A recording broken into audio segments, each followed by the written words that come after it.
안녕하세요. 이은정 산부인과 이은정입니다. 자, 이제 임신을 준비하시는 분들 잘 들으세요.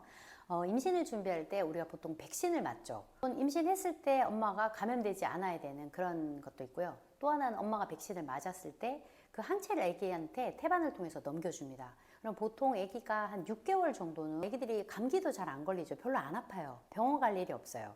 그런데 6개월 정도 지나고 나면 그 아기들이 아프기 시작하거든요. 왜 그러냐면 엄마가 태반을 통해서 항체를 넘겨주면 아기가 태어났을 때 6개월 정도 그 항체를 가지고 보호를 하고 살아요. 일종의 그게 면역 우산이 되는 거예요. 그래서 임신을 준비할 때 산전 검사를 미리 하면 간 기능, 신기능, 콜레스테롤, 헤모글로빈 이런 거 괜찮나다고 보지만 제일 중요하게 보는 것이 중요한 항체들이 있냐라는 걸 봐요. 그래서 면역 항체가 없는 것들을 미리 맞아두는 거죠. 어떤 항체는 태반을 통해서 넘겨서 아기한테 어떤 면역 우산을 만들어 주려고 하는 거고, 또 하나는 엄마가 임신했을 때 아기한테 어떤 위험이 없도록 예방 접종을 하는 겁니다.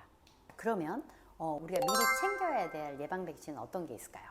A형 간염, B형 간염, C형 간염, 풍진, 수두 항체를 확인을 하거든요. 자, 이 항체들 중에서 풍진하고 수두 항체는 생백신입니다. 아주 균을 약하게 만들어 놓은 거기 때문에 백신을 접종하고 나서 바로 임신하시면 안 됩니다. 최소 한 달 정도는 피임하셔야 됩니다. 반드시 임신 가능성 여부를 확인하고 맞는 거고요. A형, B형은 한 번에 맞는 게 아니라 A형은 2번에 걸쳐서, B형은 3번에 걸쳐서 이렇게 맞게 됩니다.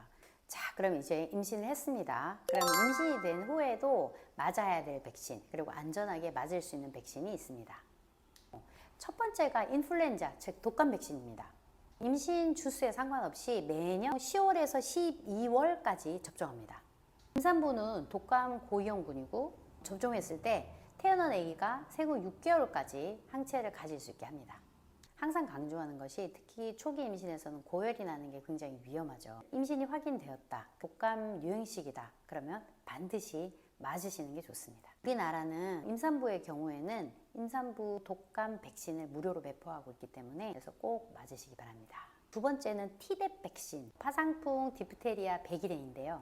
신생아 백일해 감염을 막기 위한 백신인데요. 임신했을 때 매 임신 때마다 27주에서 36주 사이에 맞습니다. 가끔씩 이런 분들이 있어요. 예전에 첫째 때 맞았으니까 안 맞아도 되지 않아요? 사실 이 목적은 엄마가 백일에 감염되는 걸 막는 것보다는 엄마의 항체를 아기한테 넘겨주는 게 중요하거든요. 그러니까 엄마가 임신하면 매번 맞도록 권고되고 있습니다. 남편이나 아기를 보는 할머니들은 언제 맞아야 돼요? 이렇게 이야기 하시는데 아기가 태어나고서 백일에 대한 접종이 돼 있으면 되겠죠. 엄마가 맞을 때 보통 아빠도 같이 맞더라고요.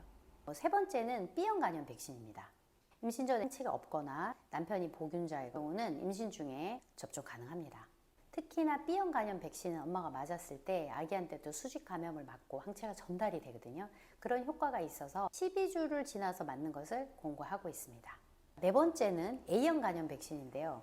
B형 간염 그리고 T대 백신 이런 경우는 아기한테 보통 항체를 넘겨주죠. A형 간염 백신을 맞았을 때는 꼭 항체를 넘겨준다는 그런 근거는 없습니다. 그렇다면 A형 간염 같은 경우는 산모가 A형 간염에 걸릴 수 있는 고위험인 경우는 오염된 물이나 음식이나 환자들하고의 접촉을 통해서 감염되는 경우가 많죠. 그래서 그런 고위험 환경에 있는 분들은 맞는 걸로 권고되고 있습니다. 임신했을 때는 보통 평소보다는 면역력이 좀 많이 떨어집니다. 그래서 태아를 위해서 또 임산부의 건강을 위해서 백신 잘 챙겨 맞는 것도 중요하고, 사실 그것보다 그 기본적인 생활 습관이 되게 중요한 것 같아요. 그리고 특히 해외여행, 동남아시아 갈 때는 물이나 이런 걸 조심하시고 사람들과의 접촉을 피하시고 마스크, 손 씻기 잘하는 게 사실 기본이 되어야 되지 않을까 싶습니다.